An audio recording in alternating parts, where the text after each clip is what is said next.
ನಮ್ಮ ಲೀಡರ್ ಸಿದ್ದರಾಮಯ್ಯ ನಮ್ಮ ಮುಖ್ಯಮಂತ್ರಿ ಹೀಗಂತ ಡಿಸಿಎಂ ಡಿಕೆ ಶಿವಕುಮಾರ್ ಹೇಳೋ ಮೂಲಕ ಸಿದ್ದರಾಮಯ್ಯದ ಬಣದವರು ದಿನ ಬೆಳಗಾದ್ರೆ ಸಿದ್ದರಾಮಯ್ಯ ಮುಖ್ಯಮಂತ್ರಿ ಅವರೇ ಮುಂದಿನ ಮುಖ್ಯಮಂತ್ರಿ ಎಂಬ ಹೇಳಿಕೆಗೆ ಟಕ್ಕರ್ ಕೊಟ್ಟಿದ್ದಾರೆ.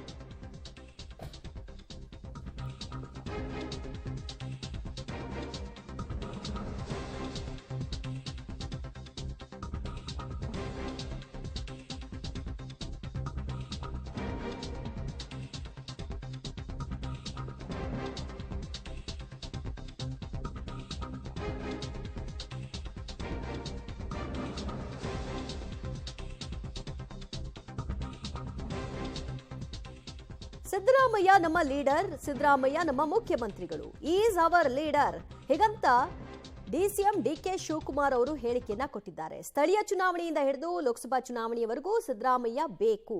ದಿನ ಬೆಳಗಾದ್ರೆ ಸಿಎಂ ಹೆಸರು ದುರುಪಯೋಗ ಆಗ್ತಾ ಇದೆ, ಇದು ಬೇಡ.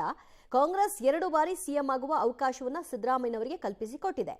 ಕಾಂಗ್ರೆಸ್ ಪಕ್ಷ ಪ್ರತಿಯೊಬ್ಬರ ಹೇಳಿಕೆ ಎಲ್ಲವನ್ನು ಕೂಡ ಗಮನಿಸ್ತಾ ಇದೆ ಅಂತ ಈ ಸಂದರ್ಭದಲ್ಲಿ ಡಿಸಿಎಂ ಡಿಕೆ ಶಿವಕುಮಾರ್ ಹೇಳಿಕೆ ಕೊಟ್ಟಿದ್ದಾರೆ.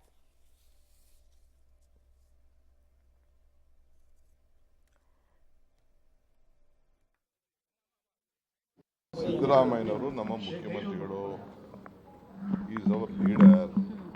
ಎಲ್ಲ ಚುನಾವಣೆಗೂ ಬೇಕು. ಜಿಲ್ಲಾ ಪಂಚಾಯತಿಗೆ ಬೇಕು, ತಾಲೂಕ್ ಪಂಚಾಯತಿ ಬೇಕು, ಅಸೆಂಬ್ಲಿಗೆ ಬೇಕು, ಪಾರ್ಲಿಮೆಂಟ್ಗೂ ಬೇಕು. Is our leader. Congress party ಅವ್ರಿಗೆ 2 ಬಾರಿ ಮುಖ್ಯಮಂತ್ರಿ ಕೊಟ್ಟಿದೆ.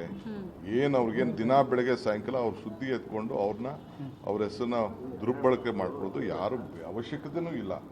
Is our leader, no doubt, question leader of the Congress party. ಇಡೀ ದೇಶಕ್ಕೆ ಸೆಕೆಂಡ್ ಟೈಮ್ ಒಬ್ಬ ಚೀಫ್ ಮಿನಿಸ್ಟರ್ ಕೆಲಸ ಮಾಡ್ತಾರೆ, ಒಳ್ಳೆ ಕೆಲಸ ಮಾಡ್ತಾ ಇದ್ದಾರೆ. ಅದ್ ಬಿಟ್ಟು ನಿಮ್ಮ ಮಾಧ್ಯಮಕ್ಕೆ ಸುಮ್ಮನೆ ಹಾರ ಆಗಬಾರ್ದು ಅಂತ ನಾನು ಗೊಂದಲ ಏನಿಲ್ಲ, ಯಾವ ಗೊಂದಲನೂ ಇಲ್ಲ, ಏನಿಲ್ಲ. ಕಾಂಗ್ರೆಸ್ ಪಾರ್ಟಿ ಪ್ರತಿದಿನ ಗಮನಿಸ್ತಾ ಇದೆ. ಸಿದ್ದರಾಮಯ್ಯನವರು ನಮ್ಮ ಮುಖ್ಯಮಂತ್ರಿಗಳು, ಈಸ್ ಅವರ್ ಲೀಡರ್. ಎಲ್ಲ ಚುನಾವಣೆ ಡಿಕೆ ಶಿವಕುಮಾರ್ ಅವರ ಈ ಹೇಳಿಕೆ ಸಹಜವಾಗಿ ಸಿದ್ದರಾಮಯ್ಯ ಬಣಕ್ಕೆ ಟಕ್ಕರ್ ಕೊಟ್ಟಿದೆ ಅನ್ನುವ ರೀತಿಯಲ್ಲೇ ವ್ಯಾಖ್ಯಾನ. ಕಾರಣ ಅವ್ರು ಹೇಳಿದ್ದೆ ನೇರವಾಗಿ ಅವ್ರಿಗೇನೆ.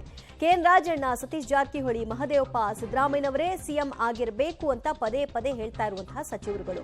ಹೀಗಾಗಿ ವಿರೋಧಿ ಬಣಕ್ಕೆ ಮಾತಿನಲ್ಲೇ ತಿವಿಯುವಂತಹ ಕೆಲಸವನ್ನ ಡಿಸಿಎಂ ಡಿಕೆ ಶಿವಕುಮಾರ್ ಮಾಡಿದ್ದಾರೆ. ಈ ಸಂದರ್ಭದಲ್ಲಿ ಸಿಎಂ ಮುಂದಿಟ್ಟು ಆಟ ಆಡಬೇಡಿ ಅಂತ ಪರೋಕ್ಷವಾಗಿ ಎಚ್ಚರಿಕೆಯನ್ನ ಕೊಟ್ಟಿದ್ದಾರೆ. ಇಲ್ಲಿಯವರೆಗೂ ಕೂಡ ಹೈಕಮಾಂಡ್ ಹೇಳಿದೆ ಬಾಯಿ ಮುಚ್ಕೊಂಡಿರಿ ಅಂತ, ಅಷ್ಟು ಮಾಡಿದ್ರೆ ಸಾಕು ಅಂತ ಹೇಳ್ತಾ ಇದ್ದ ಡಿಸಿಎಂ ಡಿಕೆ ಶಿವಕುಮಾರ್ ಅವರು ಈಗ ನಾನೆಲ್ಲೇ ಸಿದ್ದರಾಮಯ್ಯನವರ ವಿರುದ್ಧವಾಗಿದ್ದೀನಿ ಅಥವಾ ಪಕ್ಷ ಎಲ್ಲಿ ವಿರುದ್ಧವಾಗಿದೆ, ದಿನ ಬೆಳಗಾದ್ರೆ ಅವರ ಹೆಸರೇ ಹೇಳೋ ಮೂಲಕವಾಗಿ ಸುಮ್ಮನೆ ಆಹಾರ ಆಗೋದು ಬೇಡ ಅಂತ ಹೇಳೋ ಮೂಲಕ ರಾಜಣ್ಣ, ಸತೀಶ್ ಜಾರಕಿಹೊಳಿ, ಮಹದೇವಪ್ಪ ಅವರಿಗೆ ಟಕ್ಕರ್ ಕೊಟ್ಟಿದ್ದಾರೆ ಡಿಸಿಎಂ ಡಿಕೆ ಶಿವಕುಮಾರ್. ಸಿದ್ದರಾಮಯ್ಯನವರು ನಮ್ಮ ಮುಖ್ಯಮಂತ್ರಿಗಳು, ಈಸ್ ಅವರ್ ಲೀಡರ್. ಎಲ್ಲ ಚುನಾವಣೆಗೂ ಬೇಕು. ಜಿಲ್ಲಾ ಪಂಚಾಯತಿಗೆ ಬೇಕು, ತಾಲೂಕ್ ಪಂಚಾಯತಿ ಬೇಕು, ಅಸೆಂಬ್ಲಿಗೆ ಬೇಕು, ಪಾರ್ಲಿಮೆಂಟ್ಗೂ ಬೇಕು. Is our leader. Congress party ಅವ್ರಿಗೆ 2 ಬಾರಿ ಮುಖ್ಯಮಂತ್ರಿ ಕೊಟ್ಟಿದೆ. ಅವ್ರಿಗೇನು ದಿನ ಬೆಳಗ್ಗೆ ಸಾಯಂಕಾಲ ಅವ್ರ ಸುದ್ದಿ ಎತ್ಕೊಂಡು ಅವ್ರ ಹೆಸರನ್ನ ದುರ್ಬಳಕೆ ಮಾಡ್ಕೊಳ್ಳೋದು ಯಾರು ಅವಶ್ಯಕತೆನೂ ಇಲ್ಲ. Is our leader, no doubt, question leader of the Congress party. ಇಡೀ ದೇಶಕ್ಕೆ ಸೆಕೆಂಡ್ ಟೈಮ್ ಒಬ್ಬ ಚೀಫ್ ಮಿನಿಸ್ಟರ್ ಕೆಲಸ ಮಾಡ್ತಾರೆ, ಒಳ್ಳೆ ಕೆಲಸ ಮಾಡ್ತಾ ಇದ್ದಾರೆ. ಅದ್ ಬಿಟ್ಟು ನಿಮ್ಮ ಮಾಧ್ಯಮಕ್ಕೆ ಸುಮ್ಮನೆ ಹಾರ ಆಗಬಾರ್ದು ಅಂತ ನಾನು ಗೊಂದಲ ಏನಿಲ್ಲ, ಯಾವ ಗೊಂದಲನೂ ಇಲ್ಲ, ಏನಿಲ್ಲ. ಕಾಂಗ್ರೆಸ್ ಪಾರ್ಟಿ ಪ್ರತಿದಿನ ಗಮನಿಸ್ತಾ ಇದೆ. ಸಿದ್ದರಾಮಯ್ಯನವರು ನಮ್ಮ ಮುಖ್ಯಮಂತ್ರಿಗಳು. ಸಿದ್ದರಾಮಯ್ಯನವರಿಗೆ ಒಂದು ರೀತಿಯಾಗಿ ಮುಖ್ಯಮಂತ್ರಿಯಾಗಿ ಮುಂದುವರಿಯುವಂತಹ ಅವಕಾಶಗಳು ಇದ್ದ ಹಾಗೆ ಕಾಣಿಸ್ತಾ ಇದೆ ಅನ್ನೋದು ಅವರ ಬಳಗದಲ್ಲಿ ಕೇಳಿ ಬರ್ತಾ ಇರುವಂತಹ ಅಭಿಪ್ರಾಯ. ಕಾರಣ ಮೂಡಾ ಕೇಸ್ನ ಸಿಬಿಐಗೆ ವಹಿಸೋದ್ರನ್ನ ಒಪ್ಪಲಿಲ್ಲ ಕೋರ್ಟ್. ಅದಾದ ನಂತರದಲ್ಲಿ ಅವ್ರಿಗೆ ಇನ್ನೊಂದು ಆನೆ ಬಲ ಸಿಕ್ಕಂತಾಯ್ತು. ಹಾಗಾಗಿ ಇನ್ನಷ್ಟು ಹೇಳಿಕೆಗಳಿಗೆ ಪುಷ್ಟಿ ಕೊಡ್ತಾ ಹೋಯ್ತು. ಈಗ ಅದಕ್ಕೆ ಟಕ್ಕರ್ ಕೊಡೋ ಕೆಲಸವನ್ನ ಡಿಸಿಎಂ ಮಾಡಿದ್ದಾರೆ. ಡಿಕೆ ಶಿವಕುಮಾರ್ ಮುಂದಿನ ಮುಖ್ಯಮಂತ್ರಿ ಹೀಗಂತ ಘೋಷಣೆಗಳನ್ನ ಮೊಳಗಿಸಲಾಗಿದೆ. ಈ ಸಂದರ್ಭದಲ್ಲಿ ಖುದ್ದು ಡಿಸಿಎಂ ಡಿಕೆ ಶಿವಕುಮಾರ್ ಅವರು ಕೂಡ ಇದ್ರು. ಆದ್ರೆ ಅವರು ಸೈಲೆಂಟ್ ಆಗಿದ್ರು, ಯಾರಿಗೂ ಕೂಡ ಸೈಲೆಂಟ್ ಆಗಿರಿ ಅಂತ ಹೇಳಿಲ್ಲ. ಡಿಕೆಶಿ ಬೆಂಬಲಿಗರಿಂದ ಸಿಎಂ ಘೋಷಣೆ ಮೊಳಗ್ತು. ಯಶವಂತಪುರ ವೈಟ್ ಟಾಪಿಂಗ್ ಕಾಮಗಾರಿಯ ವೀಕ್ಷಣೆ ಸಲುವಾಗಿ ಡಿಕೆ ಶಿವಕುಮಾರ್ ಅವರು ಬಂದಿದ್ರು. ಈ ವೇಳೆಯಲ್ಲಿ ಅಭಿಮಾನಿಗಳು ಮುಂದಿನ ಮುಖ್ಯಮಂತ್ರಿ ಡಿಕೆ ಶಿವಕುಮಾರ್ ಅವರು ಅಂತ ಘೋಷಣೆಯನ್ನ ಮೊಳಗಿಸಿದ್ರು. ಅಭಿಮಾನಿಗಳ ಘೋಷಣೆ ವೇಳೆ ಡಿಕೆ ಶಿವಕುಮಾರ್ ಅವರು ಸುಮ್ಮನೆ ಇದ್ರು. ಸಹಜವಾಗಿ ಅಭಿಮಾನಿಗಳ ಅಭಿಪ್ರಾಯ ಅದನ್ನ ನಾನು ಬೇಡ ಅಂತ ಹೇಳಕ್ಕಾಗಲ್ಲ ಅಂತ ಹಿಂದೆ ಕೂಡ ಹೇಳಿದ್ರು. ಬಹುಶಃ ಅದೇ ಇದರಲ್ಲಿದ್ದ ಕಾಣಿಸ್ತಾ ಇದೆ. ಹಾಗಾಗಿ ಅವರಿಗೆ ಸೈಲೆಂಟ್ ಆಗಿರಿ ಅಂತ ಏನು ಹೇಳಿದೆ ಅದನ್ನ ಎಂಜಾಯ್ ಮಾಡ್ತಾ ಇದ್ರು ಡಿಕೆ ಶಿವಕುಮಾರ್.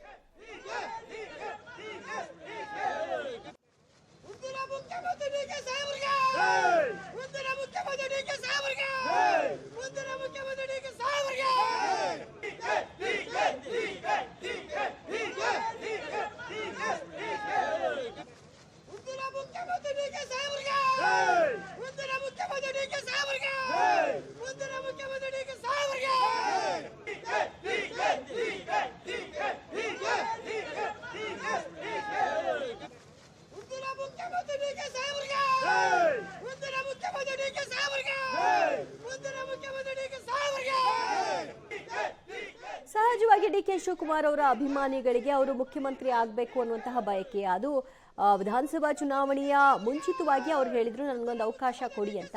ಆಗ ಚಿಗುರು ಹೊಡೆದಿದ್ದಂತಹ ಮುಖ್ಯಮಂತ್ರಿಗಳ ಬಯಕೆ ಅಭಿಮಾನಿಗಳದ್ದೇ, ಅದು ಇನ್ನೂ ಕೂಡ ಕಂಟಿನ್ಯೂ ಆಗ್ತಾ ಇದೆ.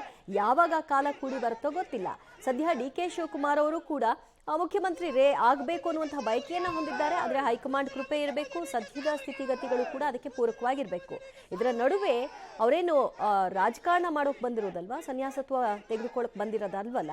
ಹಾಗಾಗಿ ಕೂಗದಂತಹ ಸಂದರ್ಭದಲ್ಲಿ ಅವರು ಅದನ್ನ ಎಂಜಾಯ್ ಮಾಡಿದ್ದಾರೆ.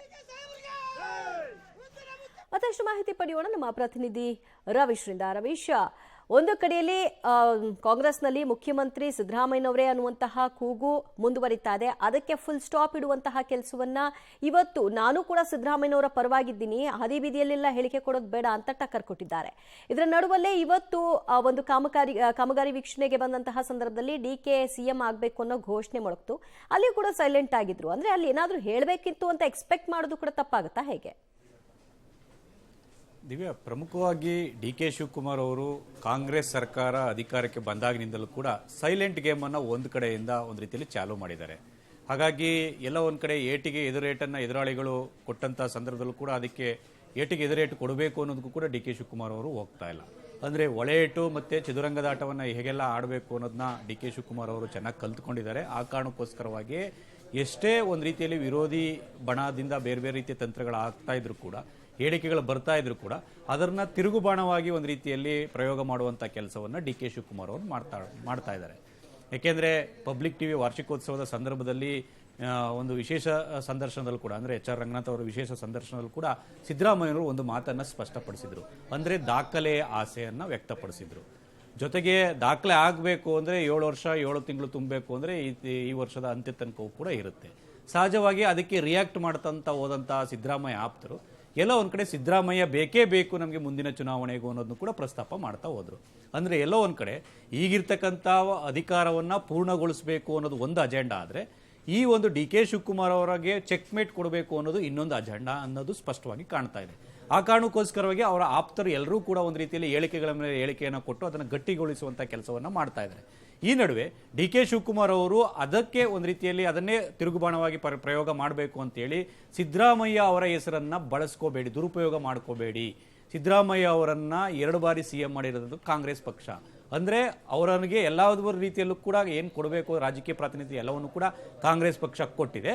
ಅದಕ್ಕೆ ನಿಷ್ಠರಾಗಬೇಕು ಅನ್ನೋ ಸಂದೇಶವನ್ನು ಕೊಡೋದ್ರ ಜೊತೆಗೆ ಎಲ್ಲೋ ಒಂದು ಕಡೆ ಸಿದ್ದರಾಮಯ್ಯ ಅಸ್ತ್ರ ಪ್ರಯೋಗ ಮಾಡಿದ್ರೆ ಮುಂದೆ ನಮ್ಮ ಆಟವೂ ಕೂಡ ಬೇರೆ ಇರುತ್ತೆ ಅನ್ನೋದನ್ನು ಕೂಡ ಮೆಸೇಜನ್ನು ಪಾಸ್ ಮಾಡಿದ್ದಾರೆ. ಇನ್ನುಳಿದಂತೆ ಈ ಬೆಂಬಲಿಗರು ಈ ರೀತಿ ಜೈಕಾರ ಕೂಗದಂಥ ಸಂದರ್ಭದಲ್ಲಿ ಅಭಿಮಾನಿಗಳು ಕೂಗ್ತಾ ಇರ್ತಾರೆ ಅಂತ ಮೊದಲೊಂದು ಸಾರಿ ಹೇಳಿದ್ರು. ಯಾಕಂದರೆ ಸತೀಶ್ ಜಾರಕಿಹೊಳಿ ಅವರ ಫೋಟೋವನ್ನು ಇಟ್ಟಂತ ಪೂಜೆ ಮಾಡಿದಂಥ ಸಂದರ್ಭದಲ್ಲಿ ಅವರವರ ಅಭಿಮಾನಿಗಳು ಆಸೆಯನ್ನು ವ್ಯಕ್ತಪಡಿಸ್ತಾ ಇದ್ದಾರೆ.